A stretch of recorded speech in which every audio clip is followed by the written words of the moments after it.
अखबारों में आए दिन खबरें छपती हैं कि साइबर अपराधियों ने किसी को डिजिटल अरेस्ट करके उनसे लाखों और कई बार करोड़ों रुपए ठग लिए हैं। हालांकि सब जानते हैं कि डिजिटल अरेस्ट जैसा कोई शब्द हमारे देश की कानून की किताबों में मौजूद नहीं है, लेकिन इसके बावजूद लोग इन साइबर अपराधियों के चंगुल में फंस जाते हैं और अपनी जीवन भर की कमाई इनके हवाले कर देते हैं। आज का एकता का खबरनामा में आज हम इसी विषय पर बात करने वाले हैं। हाल ही में सुप्रीम कोर्ट ने जो डिजिटल अरेस्ट की घटनाएं हैं, जिसके जरिए लोगों से लाखों करोड़ों रुपए लूट लिए गए हैं, इस तरह की घटनाओं को गंभीरता से लेते हुए यह कहा है कि अब इस पर सिर्फ हिदायतें देने से काम नहीं चलेगा और कोई गंभीर कदम उठाना होगा। इस बारे में जब सरकार और खुफिया एजेंसियों से रिपोर्ट मांगी गई तो उनके जो आंकड़े सामने आए उसके अनुसार तकरीबन 3000 करोड़ रुपया साइबर अपराधियों ने हमारे देश के लोगों से लूट लिया है। ये साइबर अपराधी कहीं के भी हो सकते हैं। दुनिया के किसी हिस्से से फोन करके वो लोगों को डिजिटल अरेस्ट करते हैं। क्या है ये डिजिटल अरेस्ट? लोगों को फोन करके कहा जाता है कि आपका एक पार्सल हमें मिला है, या तो वो कहते हैं कि हम पुलिस से बोल रहे हैं या कहते हैं कि हम कस्टम्स डिपार्टमेंट से बोल रहे हैं। आपका एक पार्सल मिला है जिसमें ड्रग्स हैं और हम ये मामला रफा दफा कर सकते हैं अगर आप इतनी रकम हमारे खाते में जमा कर दें। लोग इस तरह की बात सुनकर डर जाते हैं।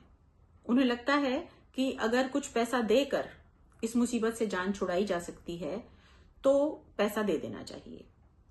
एक बार पैसा देने के बाद वो शख्स इनके चंगुल में फंस जाता है।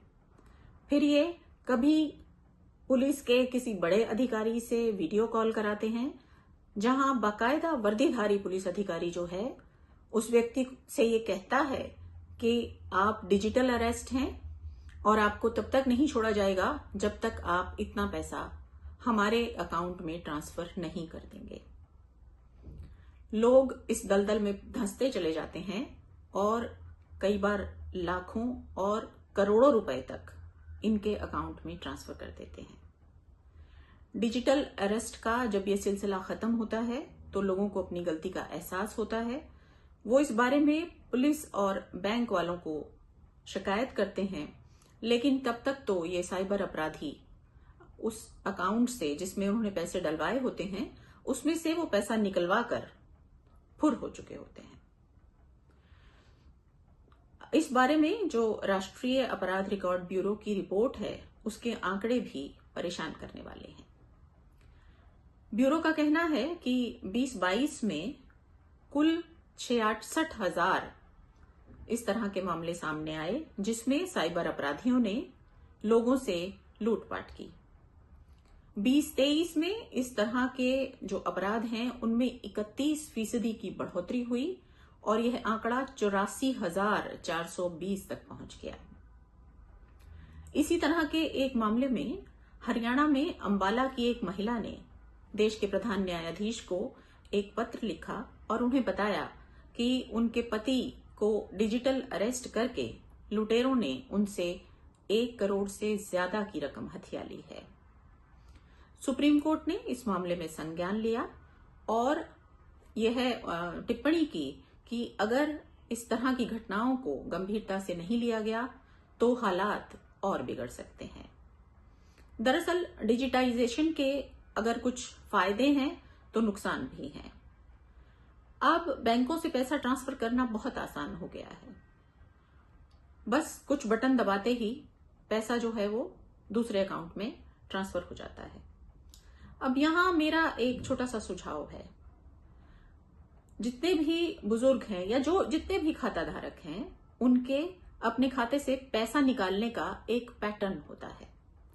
वो महीने में 2 बार 3 बार या जितनी बार भी पैसा निकालते हैं, वो रकम भी पता होती है। अगर आप उनके खाते पर ध्यान देंगे तो ये पता रहता है कि फलां व्यक्ति महीने भर में इतने पैसे, वो 10,000, 20,000, 50,000, 1 लाख कितने भी हो सकते हैं, इतने पैसे वो अपने खाते से निकालते हैं हर महीने। इसी तरह वो कब कब पैसा निकालते हैं ये भी उनके खाते में दर्ज रहता है। सारी व्यवस्था कंप्यूटराइज्ड है, तो क्या हम कंप्यूटर में ये आंकड़ा फीड नहीं कर सकते कि अगर वह शख्स जो महीने में 1 लाख रुपया निकालता है अचानक से अपने खाते से बड़ी रकम 10 लाख रुपए, 20 लाख रुपए किसी दूसरे के खाते में ट्रांसफर कर रहा है, तो इसे रोका क्यों ना जाए। और जो हमारे बुजुर्ग हैं उन्हें भी ये चाहिए कि वो अपने बच्चों को या अपने भाई को, बहन को या किसी भी रिश्तेदार को जिस पर उन्हें भरोसा हो, उन्हें यह बताकर रखें। अगर उन्हें ज्यादा रकम की जरूरत हो तो वो उन्हें एक बार जरूर बता दें कि भैया देखो, मैं 4 लाख रुपए बैंक से ट्रांसफर करने जा रहा हूं।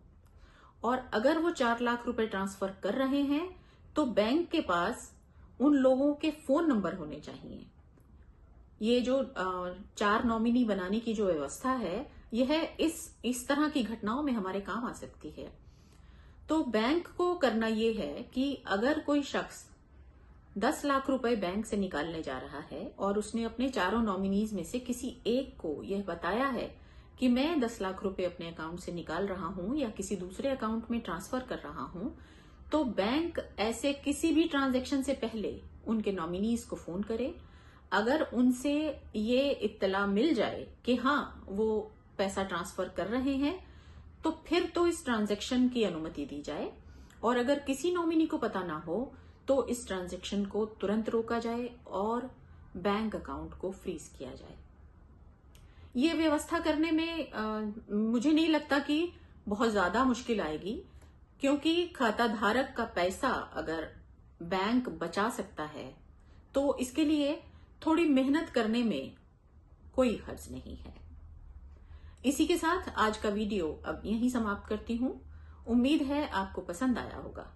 पसंद आया हो तो इसे लाइक कीजिएगा, मेरे चैनल को सब्सक्राइब कीजिएगा और इस वीडियो को अपने दोस्तों, रिश्तेदारों, जानने वालों के साथ शेयर भी कीजिएगा। वीडियो देखने के लिए बहुत शुक्रिया।